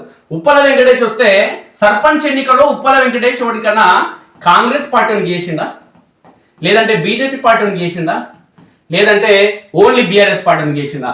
ఒకసారి అర్థం చేసుకోవాలి. కేవలం ఆయన బీఆర్ఎస్ పార్టీ బలపరిచిన అభ్యర్థులు ఎవరైతే ఉన్నారో వాళ్లకు మాత్రమే సర్పంచ్ ఎన్నికలు ఆయన ఆర్థికంగా సపోర్ట్ చేయడం జరిగింది. గ్రామాలకు వెళ్ళి ఇంకొక మాట కూడా ఆయన చెప్పడం జరిగింది, ఉప్పల చారిటబుల్ ట్రస్ట్ ఆధ్వర్యంలో నేను ప్రతి గ్రామంలో ఇండ్లు కట్టిస్తా నా సొంత ఖర్చుగా. ఈ కాంగ్రెస్ పార్టీ ఇందిరమ్మ ఇండ్లు ఇస్తుందో లేదో తెలియదు, కానీ ఉప్పల చారిటబుల్ ట్రస్ట్ ఖచ్చితంగా మీ ఇంట్లో మీ ఊర్లో ఇండ్లు లేని ప్రతి ఒక్కరిని ఇంట్లో ఉంచే ప్రయత్నం నేను చేస్తా పేదలని. ఖచ్చితంగా ఊర్లో ఉండే పేదలను బట్టి 10 ఇండ్ల లేదంటే 20 ఇండ్ల ప్రతి గ్రామంలో ఎన్ని ఇండ్లు అవసరమైతాయో అన్ని ఇండ్లు నేను కట్టిస్తా అతి తొందరలోనే సర్పంచ్ ఎన్నికలు ముగిసిన తర్వాత అని ఆయన చెప్పడం జరిగింది. అందుకోసం ఆయన ప్రయత్నాలు కూడా ప్రారంభించడం జరుగుతుంది. ఇక మున్సిపాలిటీలో కూడా ఆయన ఇటు కల్వకుర్తిలో కానీ ఇటు ఆమన్గల్లో కానీ ఉప్పల వెంకటేష్ కనుక ఇక్కడ ప్రచారానికి వచ్చుంటే ఎవరికి మేలయ్యేది మిత్రులారా? ఉప్పల వెంకటేష్ ఆల్రెడీ ఆయన డిసైడ్ అయ్యిండు. ఎందుకంటే ఎన్నికలంటే ఇది ముసుగుల గుద్దులాట ఏం లేదు, ఎన్నికలంటేనే పైసలు. జనమే ఓటర్లు పైసలు తీసుకుంటారు, మందు తీసుకుంటారు, నాయకులు పంచుతారు. కాబట్టి ఉప్పల వెంకటేష్కు రాజకీయం చేయాలని గుణం ఉంది మిత్రులారా. పోటీ చేస్తే గెలవాలనే ఆయనకు ఒక ఆలోచన ఉంది, ఆ తీట ఉంది. ఒక మాట చెప్పాలంటే ఆ తీట ఉంది కాబట్టి ఉప్పల వెంకటేష్ ఇలా ఆమన్గల్ కల్వకుర్తిలో ఈ టీఆర్ఎస్ పార్టీకి సంబంధించిన నాయకులు ఆయన మీద పదే పదే పదే కేటీఆర్ దగ్గరికి పోయి ఫిర్యాదులు చేయకుంటే ఇలా ఆమన్గల్లోను కల్వకుర్తిలో ఉప్పల వెంకటేష్ అంటాడు ఒక మున్సిపాలిటీకి ఇన్ఛార్జ్ ఉండి ఉంటే ఇలా బీజేపీ పార్టీలకు కాంగ్రెస్ పార్టీలకు చుక్కలు కనిపించేది. ఓ నాయన ఉప్పల వెంకటేష్ వచ్చిండ్రు నాయన నేను పెట్టే ఖర్చులు మేము తట్టుకోలేమని చెప్పి అభ్యర్థి ఎవడైనా క్యాండిడేట్ ఎవడైనా ఏ కులముడైనా ఏ క్యాస్ట్ అయినా ఉప్పల వెంకటేష్ కనుక ఇన్ఛార్జ్ ఇచ్చుంటే ఒక్కొక్క అభ్యర్థికి 10 లక్షల రూపాయలు తగ్గకుండా ఇచ్చుకోడు మిత్రులారా. ఇచ్చి ఆమన్గల్ మున్సిపాలిటీస్ అక్కడ లేదంటే కల్వకుర్తి ఇక్కడ చైర్మన్ మున్సిపల్ ఆఫీస్ ముందర పార్టీ జెండా ఖచ్చితంగా బీఆర్ఎస్ జెండా ఎగరవేస్తాడు. ఉప్పల వెంకటేష్ మీద కాంప్లైంట్ చేసి ఎవరికి నష్టం జరిగింది? ఈడ పోటీ చేసిన ఆయనకు, ఆమన్గల్లా పోటీ చేసిన ఆయనకు ఈరోజు నష్టం అంటే ఎవరికి? బీఆర్ఎస్ పార్టీకి నష్టం జరిగింది. అంటే తమ గుంతను తామే దొమ్ముకున్నారు. ఈడ పోయి కేటీఆర్ దగ్గర కాంప్లైంట్ ఇచ్చిన ఈ కల్వకుర్తి నాయకుడు మళ్ళా ఇక్కడ ఉప్పల వెంకటేష్ ఫోన్ చేసి ఓయన్నా నీ ఫుల్ సపోర్ట్ నాకే కావాలంటాడు. ఈయన ఫుల్ సపోర్ట్ కావాలి. ఫోన్ ఎత్తకుంటే పొద్దుకులు ఫోన్ చేస్తాడు. వెనుక పోయేమో కాంప్లైంట్ ఇస్తారు వీళ్ళు నాయకుడు, ముందర పోయేమో నీ సపోర్ట్ కావాలంటారు. ఏ సపోర్ట్ కావాలి? క్యాష్ కావాలి. ఈయన డబ్బు మాత్రమే కావాలి. కానీ మనిషి వద్దు వీళ్ళకి. ఎందుకంటే ఏమైనా మాట్లాడితే వాస్తవాలు మాట్లాడతాడు, గట్టిగా మాట్లాడతాడు, దూసుకుపోయే తత్వం ఉంది. టీఆర్ఎస్ పార్టీని నిలబెట్టే ధైర్యం ఉంది. టీఆర్ఎస్ పార్టీ జెండాను మళ్ళోసారి పాత ధైర్యం ఉప్పల వెంకటేష్కి ఉంది. వీళ్ళకి ఇది వద్దు. పార్టీలో వీళ్ళే ఉండాలి ఇన్ఛార్జ్, మున్సిపాలిటీలో వీళ్ళే ఉండాలి ఇన్ఛార్జ్, పార్టీ నడిపించేది మేమే అని చెప్పి గప్పాలు కొట్టాలి వీళ్ళే. ఎవరు ఎదురుండాలి పార్టీలో, ఎవరు ఎదురుండొద్దు. పోస్తే ఛాయ్ పోస్తే తాగాలి, బిల్లు కట్టమంటే వీళ్ళు కట్టాలి. ఛాయ్ దేమని చెప్పేది వీళ్ళే, బిల్లు కట్టమని చెప్పేది వీళ్ళే. గట్టుంటే వీళ్ళకి ఓకే. ఎన్నికలు వచ్చినాయి కదా మున్సిపాలిటీ మిత్రులారా. మున్సిపాలిటీ ఎన్నికల్లో ఇక్కడ కాంగ్రెస్, అది కల్వకుర్తి, అక్కడ ఆమన్గల్లో ఉప్పల వెంకటేష్ ఏం చేయాలంటే పైసలు ఇవ్వాలి, క్యాష్ ఇవ్వాలి. కానీ నా కల్వకుర్తికి రావద్దు.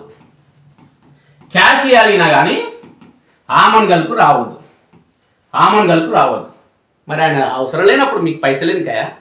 ఈయన రావద్దు ఆమన్గల్ కల్వకుర్తి అని మీరు ఫిర్యాదులు కేటీఆర్ దగ్గరకు పోయి ఫిర్యాదులు చేసినప్పుడు మరి ఈయనతో పనే ఉందా? మీకు ఎందుకు ఫోన్ చేస్తున్నారా ఉప్పల వెంకటేష్కి? ఆడు మీకు పనికిరాడని చెప్తున్నారు కదా మీరే, మాకు వద్దు అంటున్నారు కదా. మీ బీఆర్ఎస్ పార్టీని చీల్చుతున్నాడని మీరే ప్రచారం చేస్తున్నారు కదా. చీల్చడానికి మీరు ఫోన్ ఎందుకు చేస్తున్నారా? నాకు అర్థం కాదు. చీల్చడానికి పైసలు మీకు ఎందుకు? నాకు అర్థం కాదు. పార్టీని నాశనం పట్టిస్తున్న ఉప్పల వెంకటేష్ గ్రూపులు పెడుతున్నా చెప్పి ప్రచారం చేసే మీరు గ్రూపులు మీరు పెట్టి గ్రూపులు పెట్టి కల్వకుర్తిలో మీరు గెలిపించిన సర్పంచ్లు ఎన్నాయా అన్నాడు. ఆమన్గల్లో మీరు గెలిచిన సర్పంచ్లు ఎన్నాయా అన్నాడు. కర్తాల్లో మీరు గెలిచిన సర్పంచ్లు ఎన్నాయా, మాడుగులో మీరు గెలిచిన సర్పంచ్లు ఎన్నాయా, తలకొండపల్లిలో మీరు గెలిచిన సర్పంచ్లు, వెల్దండలో మీరు గెలిచిన సర్పంచ్లు మొత్తం ఎంతనాయా అన్నాడు. ఈ టీఆర్ఎస్ పార్టీ నాయకులకు సంబంధించిన ఈయననే మాకు ఇన్ఛార్జ్ వాళ్ళు చెప్పాలి. నిన్న డబ్బా కొట్టిరు 2 రోజుల కింద నాయకులు ఎవరైతే కేటీఆర్ దగ్గరికి. మరి మీ నాయకుడు 2023 సర్పంచ్ మన ఎమ్మెల్యే ఎన్నికల్లో 3 రోజుల ముందు ఏడికి పోయిందని చెప్పి ఇంతకుముందు మరి కేటీఆర్ దగ్గర పోయి ఈ నాయకులే కదా చెప్పింది. పంచాయతీ తీసుకుపోయింది ఈ నాయకులే కదా. మేము అప్పులు తెచ్చిన మా అంచనాల దగ్గర వాళ్ళ అప్పులు తీర్చాలి. 50 లక్షలు ఒక ఆయన తెచ్చినని ప్రచారం చేసి 50 లక్షలు నేను తీర్చాలి పైసలు ఇవ్వని చెప్పి జైపాల్ యాదవ్ పంచాయతీ చేసిన ఈ నాయకులు ఇలా మళ్ళా 2023 ఎన్నికలనేమో జైపాల్ యాదవ్ పత్తలేకుండా పోయిండు. బీఆర్ఎస్ ఫామ్ ఈయనని తీసుకున్నాడు, బీఆర్ఎస్ బీ ఫామ్ తీసుకున్నాడు. ఎన్నికల్లో నామినేషన్ వేసిండు బీ ఫామ్ తీసుకొని, కానీ కనిపించకుండా పోయిండని చెప్పి ప్రచారం చేసి జైపాల్ యాదవ్ని 0 చేసి అటువైపు కాంగ్రెస్ పార్టీకి సంబంధించిన కార్యకర్తల మీద దాడి చేసి జైపాల్ యాదవ్కు పడే ఓట్లు కూడా పడకుండా చేసిన ఈ నాయకులు ఇలా జైపాల్ యాదవ్ మా నాయకుడు అని చెప్పి, అదేవిధంగా జైపాల్ యాదవ్ ఏమంటే ఓతరీళ్ళు, జైపాల్ యాదవ్ మా నాయకుడు ఉండాలి, ఉప్పల వెంకటేశ్వర రావద్దు అని చెప్పి మళ్ళీ కేటీఆర్ ముందనే ఈ నాయకుడు ఏమంటాడంటే నాకు ఫ్రీ హ్యాండ్ కావాలంటాడు. ఫ్రీ హ్యాండ్ కావాలంటే మళ్ళీ కేటీఆర్ ఏమంటాడు, జైపాల్ అన్న ఫ్రీ హ్యాండ్ అన్నాడు. ఫ్రీ హ్యాండ్ అంటే రాదని గెలిపించుకోసానంట, నువ్వు ఎందుకు మళ్ళీ నీళ్ళు పెడుతున్నావు అని కేటీఆర్ అంటాడు. ఇచ్చిన కదా నీకు, మొత్తం నీకే కదా ఇచ్చిన. కాబట్టి ఈడ పైసలు వస్తేనేమో పైసలు, పార్టీ ఇచ్చే పైసలేమో ఓ నాయకుని కావాలి. ఈ నాయకుడు కార్యకర్తలకు ఎప్పుడు అండగా ఉండడు మిత్రులారా. మొత్తం కార్యకర్తలకు అండగా ఉండడు. పార్టీకి, బీఆర్ఎస్ పార్టీ కోసం ఆయన చేసింది ఏమీ లేదు. తీట పట్టిన ఈ బీఆర్ఎస్ పార్టీ ఇలా బతుకుందంటే కారణం ఎవరు మిత్రులారా? కల్వకుర్తిలో బాలాజీ సింగ్ మిత్రులారా. బాలాజీ సింగ్ ఇక్కడ పార్టీని బతికిస్తే బుద్ధి లేని బీఆర్ఎస్ పార్టీకి సంబంధించిన పెద్దలు ఆయన కష్టపడడానికి బీఫామ్లు ఇవ్వకుండా పార్టీ మారి వచ్చిన వాళ్ళకి బీఫామ్లు ఇచ్చారు. వస్తే ఇలా కల్వకుర్తిలో అతుకుళ్ళు చింపిందే మొత్తం 2023 ఎన్నికల్లో మళ్ళా గెలిచే అవకాశం ఉన్న ఇళ్ల పార్టీకి సంబంధించిన ఎమ్మెల్సీ కసిరెడ్డి నారాయణ రెడ్డికి ఆయన బీఫామ్ ఇవ్వమంటే ఇయ్యకుంటే ఆయన ఏం చేసిండు? బాలాజీ సింగ్, కసిరెడ్డి ఇద్దరు కలిసి కాంగ్రెస్ పార్టీలోకి పోయారు. 75,000 ఓట్లు వచ్చినాయి. దెబ్బ గుద్దుతాయి. ఎందుకంటే కసిరెడ్డి ఎమ్మెల్సీగా సక్సెస్ లీడర్, దాంట్లో డౌట్ లేదు. ఎమ్మెల్యేగా ఫెయిల్ కానీ కసిరెడ్డి ఎమ్మెల్సీగా సక్సెస్ లీడర్, ఎమ్మెల్సీగా అట్టర్ ఫ్లాప్, దాంట్లో డౌట్ లేదు. ఎందుకంటే ఎమ్మెల్యేగా ప్రజలతో మమేకమయ్యే, ప్రజలతో సాన్నిహిత్యం పెంచుకునే, లేదంటే ప్రజలతో చొచ్చుకుపోయే తత్వం కసిరెడ్డిలో లేదు కాబట్టి ఎమ్మెల్యేగా ఫెయిల్. అదే ఎమ్మెల్సీ అయితే ప్రజలతో తిరిగే అవకాశం ఉండదు, ప్రజలతో మాట్లాడే అవకాశం ఉండదు, ఎక్కువ మంది ప్రజలతో కలిసే అవకాశం ఉండదు. ఏదైనా సభలు, సమావేశాలు, పార్టీ కార్యక్రమం ఉంటే సరిపోతుంది. ఈ ఎమ్మెల్సీ పదవికి సెట్, అది తర్వాత సబ్జెక్ట్, అది మనకు అవసరం లేదు. కానీ ఇలా టీఆర్ఎస్ పార్టీకి సంబంధించిన, ఏదో బీఆర్ఎస్ పార్టీకి సంబంధించిన నాయకులు ఇలా పోయి ఉప్పల వెంకటేష్ మీద కాంప్లైంట్ చేస్తే, ఉప్పల వెంకటేష్ వ్యక్తి కాదురా నాయన, ఒక శక్తి. ఆ సింగిల్ పర్సన్ మీద ఇంతమంది కంప్లైంట్ చేయడానికి వచ్చి మీరు అని సింహాన్ని చేస్తున్నారా బాబు అని చెప్పి కేటీఆర్ అంటున్నాడు. అంటే ఒకసారి అర్థం చేసుకోండి, ఉప్పల వెంకటేష్ మీద అధిష్టానానికి ఉన్నటువంటి నమ్మకం. రూపాయి పెడతాడు, ఓ మాట పడతాడు, మాట అంటాడు. అధికార ప్రతిపక్ష పార్టీలను ఏ విధంగా విమర్శ చేయాలో ఆయనకు తెలుసు, ఏ విధంగా పరిస్థితులకు తగ్గట్టు నడుచుకోవాలని చెప్పి ఆయనకు తెలుసు అని చెప్పి నిన్న ఇంతమంది గుంపులుగా ఎందుకు వచ్చారు ఆయన?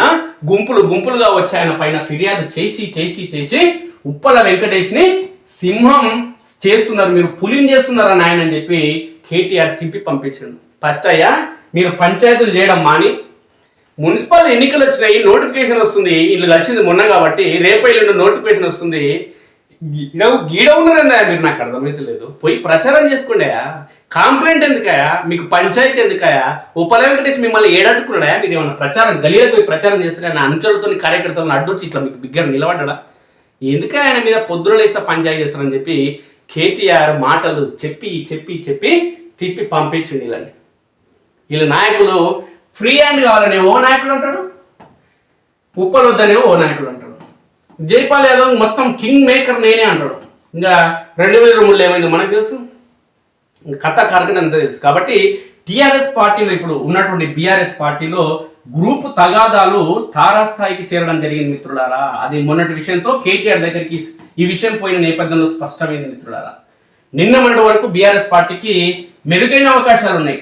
దీనికి కారణం ఏంటంటే కాంగ్రెస్ పార్టీలో ఉన్నటువంటి పాత కొత్త కాంగ్రెస్ పార్టీలకు సంబంధించిన నాయకుల మధ్య కుమ్ములాటలు, సరైన మొత్తంలో కాంగ్రెస్ పార్టీకి సంబంధించిన అభ్యర్థుల ఎంపిక ఏదైతే ఉందో అభ్యర్థుల ఎంపికలో కాంగ్రెస్ పార్టీ అట్టర్ ఫ్లాప్ అయింది మిత్రులారా. ఇప్పటికే అలా అభ్యర్థులు ఎవరైతే ఉన్నారో సరైన అభ్యర్థులను ఎంపిక చేయలే. బలమైన అభ్యర్థులను మొత్తం పక్కకు పెట్టి, గెలిచే అభ్యర్థులను పక్కకు పెట్టి, రిజర్వేషన్ ఏవైతే కౌన్సిలర్ స్థానాలు ఏవైతే ఉన్నాయో, వార్డులు ఏవైతే ఉన్నాయో వార్డుల మొత్తం మార్పు వచ్చిన నేపథ్యంలో గెలిచేటోడేమో ఓడిపోతుండే గెలుస్తుంది. అంటే ఇక్కడ గెలిచే అవకాశం ఉన్న వాళ్ళకి బీఫామ్లు రాలే.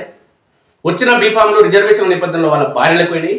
అవి కూడా కొత్త వార్డులు కాబట్టి కాంగ్రెస్ పార్టీకి చాలా మైనస్ అయింది.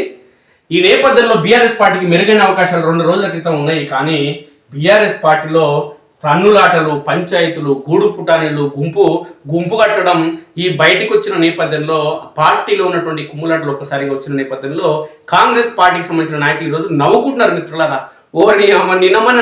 నిన్న మొన్నటి వరకు మాకే ఉన్నాయి పంచాయతీలు అనుకుంటే, బిడ్డ వీళ్ళకు కూడా ఉన్నాయా పంచాయతీలు? ఇంకా చూసుకుందాం, మీకు పంచాయతీలు ఉన్నాయి, మాకు పంచాయతీలు ఉన్నాయి, ఇంకెవరికి గెలుస్తారో చూసుకుందాం అని చెప్పి అలా కాంగ్రెస్ వాళ్ళు సంతోషం వ్యక్తం చేస్తున్నారు ఈ బీఆర్ఎస్ వాళ్ళు చేసిన పనికి. కేటీఆర్ దగ్గరికి పోయి ఎట్లా గెలవాలి, ఏం చేయాలని మాట్లాడకుండా ఉప్పల వెంకటేష్ మీద ప్రచారానికి పోయి ఆయన మీద ఫిర్యాదు చేయడానికి పోతే కేటీఆర్ మొత్తం వార్ వన్ సైడ్ అన్నట్టు ఉప్పల దిక్కే ఉన్నాడు. ఉప్పల ఏం చేసిండు ఆయన, మిమ్మల్ని మీకు ఏమన్నా ఏం చేసిండు? ఉప్పల అవకాశం ఇస్తే సర్పంచ్ గెలుచుకున్నాడు, మరి మీరేం చేసిండు ఆయన? జైపాల్ యాదవ్ సొంత ఊళ్ళు ఎందుకు ఓడిపోయింది? కల్వకుర్తిలా ఈయన ఈ చెప్పుకుంటు కదా కల్వకుర్తి మున్సిపాలిటీకి సంబంధించిన నాయకులు గొప్ప నాయకులు పెడుతున్నారు కల్వకుర్తి మండలంలో. మీరు ఎంతమంది గెలిపించుకున్నారు? ఆ మండలికి పోయిన ఆయన ఇప్పుడు చైర్మన్ క్యాండిడేట్ అనుకుంటే ఆయన ప్రచారం చేసుకుంటే ఆయన మీ మండలం మేము గెలిపించినామని చెప్పి ఒక్కరికి నోట్ల నుంచి మాట రాలే. ఒక ఆయన నెత్తికి కునకడం, ఒక ఆయన గోర్ల వరకు తప్ప దేనికి అనేది చడి చప్పుడు లేకుండా రిటర్న్ రావడం జరిగింది. కాబట్టి పరిణామాలను బట్టి చూస్తుంటే ఎన్నికల సమయంలో ఈ పంచాయతీలు అనేది సరైన పద్ధతి కాదు. అది ఏ పార్టీకైనా మీరు ఇట్లనే పంచాయతీలు చేసుకుంటూ కూర్చుంటే అవతల పార్టీడు మిమ్మల్ని అంటే ఖతం చేయడం ఖాయం.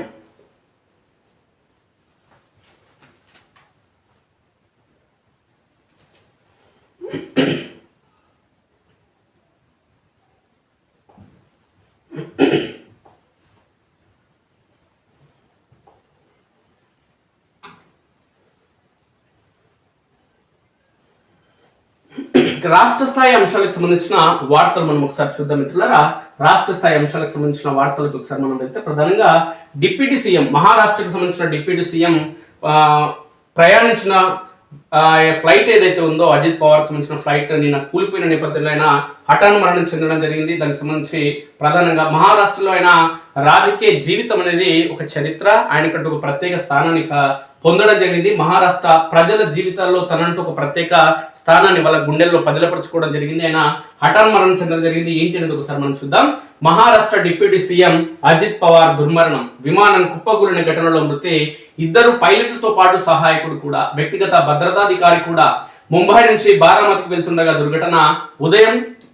బుధవారం ఉదయం 8:40 ప్రమాదం. పొగమంచు కారణంగా రన్వే కనబడక ఇబ్బంది. బారామతి విమానాశ్రయంలో ల్యాండింగ్ కు ముందు రన్వే మొదట్లో కూలిన విమానం చిన్న ఎయిర్ ఫీల్డ్ కావడంతో అందుబాటులో లేని ఇన్స్ట్రుమెంటల్ ల్యాండింగ్ సిస్టమ్. ఇక స్థానిక పైలట్లతోనే ఎయిర్ ట్రాఫిక్ పర్యవేక్షణ. రాష్ట్రపతి, ప్రధానమంత్రి, ఇతర ప్రముఖుల దిగ్భ్రాంతి. అజిత్ వారసులెవరో, భార్యనా కుమారుడా? పవార్ ఎన్సీపీలో పార్టీ విలీనమా అంటూ ఒక వార్త వచ్చింది. ఇక విమానం కుప్పగూలిన ఘటనలో మహారాష్ట్ర ఉప ముఖ్యమంత్రి ఎన్సీపీ చీఫ్ అజిత్ పవార్ దుర్మరణం పాలయ్యారు. మరో 4 కూడా ఈ ఘటనలో ప్రాణాలు కోల్పోయారు. మహారాష్ట్రలోని పూణే సమీపంలోని బారామతిలో బుధవారం ఉదయం ఈ దుర్ఘటన జరిగింది. మరణించిన వారిలో అజిత్ తో పాటు విమానం ప్రధాన పైలట్ సుమిత్ కపూర్, రెండో పైలట్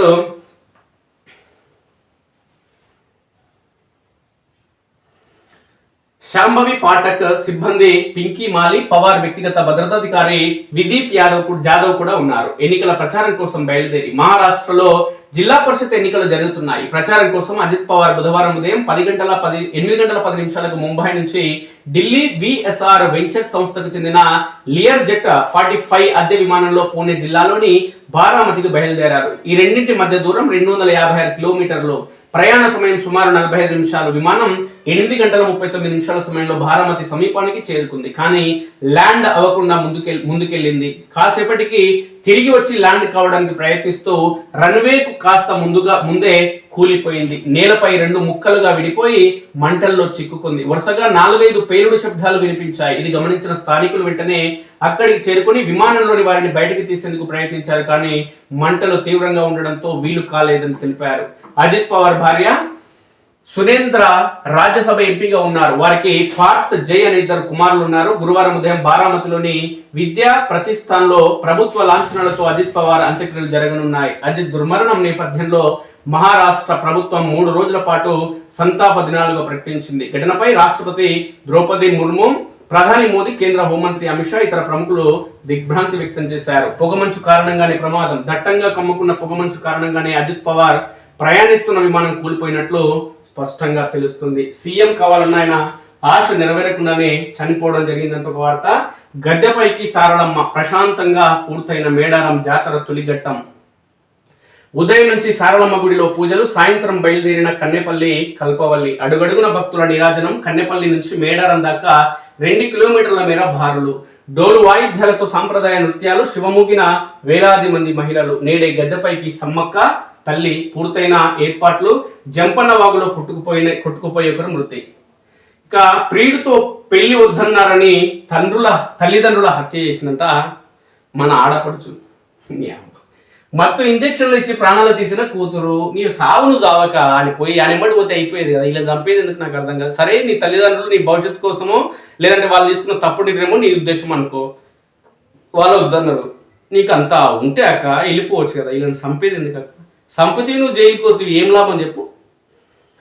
నర్సుగా పనిచేస్తున్న ఆసుపత్రి నుంచి ఇంజెక్షన్లు, ఖాళీ సిరంజితో బయటపడ్డ ఘోరం. వికారాబాద్ జిల్లా బంట్వార మండలంలో ఘటన.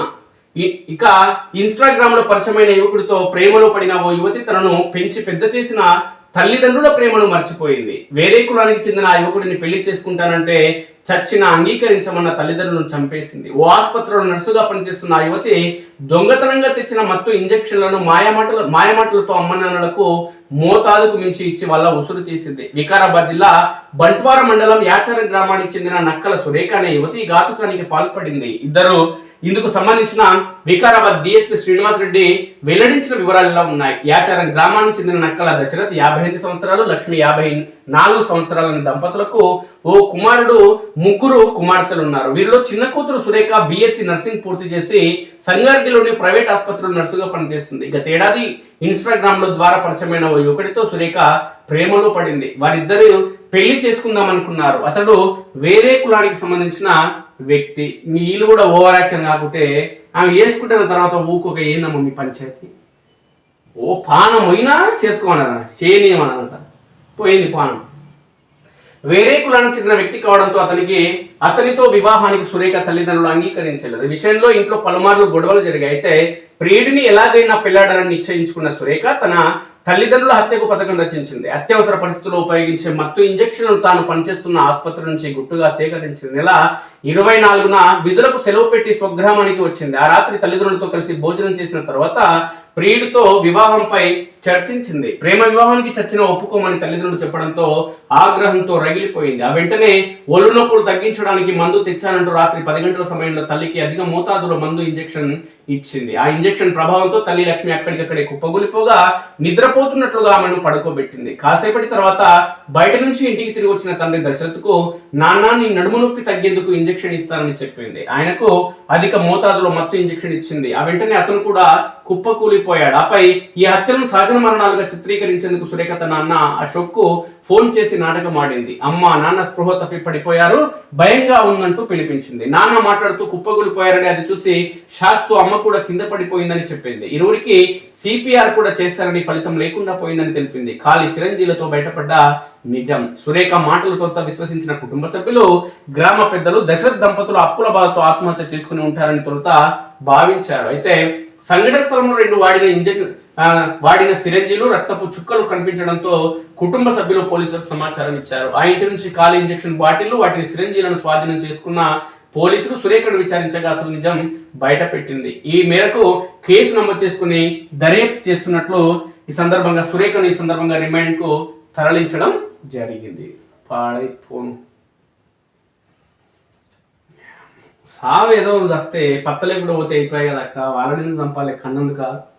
ఇక కిలో వెండి 4 లక్షలు, 24 రోజుల్లో 4.44 లక్షలు పెరుగుదల, 28 రోజులు. బంగారం కాయిన్ల స్టాక్ లేదు, కొన్నాళ్ళుగా బంగారం వెండి ధరల పరుగుతూ కొనుగోలుకు పోటీ. ఇక బీఆర్ఎస్ కు నేను రాజీనామా చేయలేదంటున్నాడు సిగ్గులేని మా ముదిరాజ్ నాయకుడు. ఆ పార్టీ నుంచి నన్ను సస్పెండ్ చేయలే, నేను కాంగ్రెస్ లో చేరానని వారి భావన. నాపై దాఖలైన అనర్హత పిటిషన్ చెల్లదు, స్పీకర్కు దానం నాగేంద్ర అఫిడవిట్ రేపు విచారణకు రావాలి. ఇక సమస్యల పరిష్కారానికి పోరాటం, బదిలీ ప్రక్రియను వెంటనే నిలిపివేయాలి. నేటి నుంచి జిల్లా కేంద్రాలలో రిలే దీక్షలు, ఎస్పీడీసీఎల్ ఆవరణలో విద్యుత్ ఉద్యోగుల ఐక్యవేదిక మహాధర్నా. ఇక ఉత్సాహంగా హైదరాబాద్ లో వింగ్స్ ఇండియా 2026 ప్రదర్శనను ప్రారంభించిన కేంద్ర మంత్రి రామ్మోహన్ నాయుడు అబ్బురపరిచిన జేఫ్రైస్, సూర్యకిరణ్ బృందాల విన్యాసాలు, ఆకట్టుకున్న డ్రైవర్ రహిత ఎయిర్ టాక్సీ నమూనాలు ప్రపంచ విమానయాన కేంద్రంగా భారత్ అంటూ మోదీ పేర్కొన్నారు. మైక్రో బ్రూవరీస్ లో కాంగ్రెస్ స్కామ్, ముఖ్య నేత ఆయన నీడ కోట్ల వసూళ్లు. రాష్ట్రంలో 25 మైక్రో బ్రూవరీలకు లైసెన్సులు, ముఖ్య నేత ఆయన నీడకు 24, మంత్రికి 4, డ్రా తీయాలన్న విధానాన్ని పాటించని వైనం. బీరు కంపెనీలకు నీటి సరఫరా, పంటలకు మొండి చేయంటూ హరీష్ రావు విమర్శలు. అనుమతులు ఇవ్వక ముందే వసూలు అంటారా? మైక్రో బ్రూవరీలపై జీవో నాటిదే, లాటరీ లేకుండా అనుమతులు, వారి దోపిడీ చూడలేకే పార్టీ నుంచి బయటకు వచ్చా అంటూ జూపల్లి పేర్కొన్నారు. పెద్దలు మందలిస్తున్నారని ప్రేమ జంట ఆత్మహత్య, ఇంట్లో ఎవరూ లేని సమయంలో ఉరేసుకొని బలవన మరణం. నాగర్ కర్నూలు జిల్లాలో ఘటన, మృతులిద్దరూ మైనర్లే. వేలాపాల లేకుండా లాగిన్ అర్ధరాత్రి తెల్లవారుజామున పండుగలు సెలవు రోజులు ఎప్పుడంటే అప్పుడు లావాదేవీలు అనుమానాస్పద భూముల రిజిస్ట్రేషన్ల వివరాలు డిలీట్ 12 అవకతవకలను గుర్తించిన ధరణి ఫోరెన్సిక్ ఆడిట్ ప్రాథమిక నివేదికలు విస్తుపోయే అంశాలు వెలుగులోకి సిరిసిల్ల సిద్దిపేట జిల్లాలోని భారీగా అవకతవకలు ధరణి అక్రమాలపై సిఐడి విచారణకు యోచన పొత్తుకు కొత్తగూడెమే కీలకం మున్సిపల్ ఎన్నికల్లో కాంగ్రెస్ కు సిపిఐ షరతు కొత్తగూడెంలో 30 డివిజన్లు కోరుతున్న పార్టీ 17 మాత్రమే ఇస్తామంటున్న కాంగ్రెస్ పొత్తు లేకపోతే రాష్ట్రమంతా ఉంటారు కానీ అవసరమైతే ఇతర పార్టీలతో అంటూ కూనంనేని పేర్కొన్నారు సిపిఎం బీఆర్ఎస్ పరస్పర సహకారం. అమెరికాతోని గాజాలో శాంతి ఆ దిశగానే కసరత్తు జరుగుతుంది. ఐక్యరాజ్య సమితిలో హమాస్ సంస్థలు చేరాయి, అందుకే దానిని నమ్మడం లేదు. 70,000 పాలస్తీనియులను చంపామన్నది అబద్ధమాపై దుష్ప్రచారం. హమాస్ ను నిర్మూలిస్తాం, పాలస్తీనియులకు గొప్ప భవిష్యత్తు కోరుకుంటున్నారు వాళ్ళు. ఇక ఇజ్రాయెల్ భారత్ తో ఉగ్రవాద పీడిత దేశాలే కలిసికట్టుగా పనిచేయాలి. మా దేశంలో భారత్ కంపెనీలకు భారీ అవకాశాలు, ఏపీ తెలంగాణ అభివృద్ధికి చేయూతనిస్తాం. ఆంధ్రజ్యోతి ఇంటర్వ్యూలో భారత్ లో ఇజ్రాయెల్ రాయబారి రూబెన్ అజర్ పేర్కొన్నారు. వెలుగు ప్రధాన పత్రికలు కూడా ప్రధానంగా అజిత్ పవార్ సంబంధించిన వార్త. అవినీతికి తావు లేదు, పవర్ టెక్నాలజీ హబ్ గా ఇండియా, త్వరలోనే నక్సలిజం అంతం అంటూ రాష్ట్రపతి పేర్కొన్నారు. 10 ఏళ్లలో 25 కోట్ల మందిని పేదరికం నుంచి బయటకు తెచ్చాం. గ్రామీణ ఉపాధి కల్పన కోసమే రామ్జీ చట్టం తీసుకొచ్చాం. ఆపరేషన్ సింధూర్ తర్వాత ఇండియా డిఫెన్స్ ఉత్పత్తులకు గిరాకీ పెరిగిందని వ్యాఖ్య. ప్రారంభమైన పార్లమెంట్ సమావేశాలు ఉభయ సభలను ఉద్దేశించి రాష్ట్రపతి ప్రసంగం. రామ్జీ చట్టంపై ప్రతిపక్షాల ఆందోళన. పేదల ఇళ్లలో వెలుగులు నింపేందుకు కేసీఆర్ అప్పులు. ఆయన 10 ఏళ్లలో చేసిన అప్పు 2 లక్షల కోట్లే అంటూ కేటీఆర్ పేర్కొన్నారు. ఆ పైసలతోనే మెడికల్ కాలేజీలు ప్రాజెక్టుల నిర్మాణం. ప్రపంచంలోనే అతిపెద్ద లిఫ్ట్ ఇరిగేషన్ కాళేశ్వరం కట్టిండు. జిల్లాకు మెడికల్ కాలేజీ పెట్టిండు సీఎం రేవంత్. ఇప్పటికీ 2.50 లక్షల కోట్ల అప్పు చేసిండు. జనానికి షడగోపం పెట్టిండని ఫైర్. ఇంటర్ స్టూడెంట్లకు వెల్కమ్ కిట్. కాలేజీ తెరిచిన రోజే బుక్స్, యూనిఫామ్, నోట్ బుక్స్. పేద విద్యార్థులపై ఆర్థిక భారాన్ని తగ్గించేందుకు నిర్ణయం. వచ్చే ఏడాది ఫస్ట్ ఇయర్ లో 1.20 లక్షల అడ్మిషన్లే టార్గెట్ అంటూ పేర్కొంది. ఇక మున్సిపాలిటీలో లోకల్ పొత్తులు. స్థానిక పరిస్థితులను బట్టి ఎక్కడికక్కడ నిర్ణయాలు. కొన్ని చోట్ల లెఫ్ట్ పార్టీలతో కాంగ్రెస్ పొత్తు, ఇంకొన్ని చోట్ల బీజేపీ, సిపిఎం, టీడీపీతో బీఆర్ఎస్ జట్టు. నామినేషన్లు మొదలు కావడంతో అభ్యర్థుల ఎంపిక స్పీడప్. అధికార పార్టీలో రంగంలోకి ఇన్ఛార్జ్ మంత్రులు. వచ్చే నెల 2న బీఫారంలు ఇచ్చేందుకు కాంగ్రెస్ ఏర్పాటు. బీఆర్ఎస్ బీజేపీలో తుది దశకు అభ్యర్థుల ఎంపిక. అభ్యర్థులు ఎవరో తేల్చకపోవడంతో పెద్ద సంఖ్యలో నామినేషన్లు వేస్తున్న ఆశావహులు.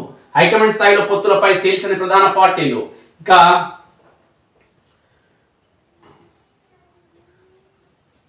ఈనాడు ప్రధాన పత్రికలు కూడా ప్రధానంగా ముఖ్య నేతకు ఫుల్. నమస్తే తెలంగాణ చూస్తే ముఖ్య నేతకు ఫుల్, మంత్రికి పెగ్. మైక్రో బ్రూవరీస్ లో ఎవరి కోటా వారికి. కమిషన్ల మత్తులో తూలుతున్న సర్కార్. రాష్ట్రంలో మైక్రో బ్రూవరీస్ కు 110 అప్లికేషన్లు. 25 మందికి కేటాయించాలని నిర్ణయం. 21 ముఖ్య నేత తోడు నీడకు, 21 4 మంత్రికి. ఒక్కొక్క బ్రూవరీకి 1.80 కోట్ల ధర, 1.50 కోట్లు ముఖ్య నేత షాడోకు. మిగతా 30 లక్షలు మంత్రి వాటా. చరిత్రలో ఎన్నడూ లేని విధంగా లిక్కర్ సరఫరా సంస్థలకు 4,500 కోట్ల బకాయి. రైతులకు కాదని మద్యం కంపెనీలకు నీళ్లు. ఇది రైతు ప్రభుత్వమా, మద్యం ప్రభుత్వమా? చిట్ చాట్ లో మాజీ మంత్రి హరీష్ రావు. ఇక సగబెట్టిన కేసీఆర్, ఎగబెట్టిన కాంగ్రెస్.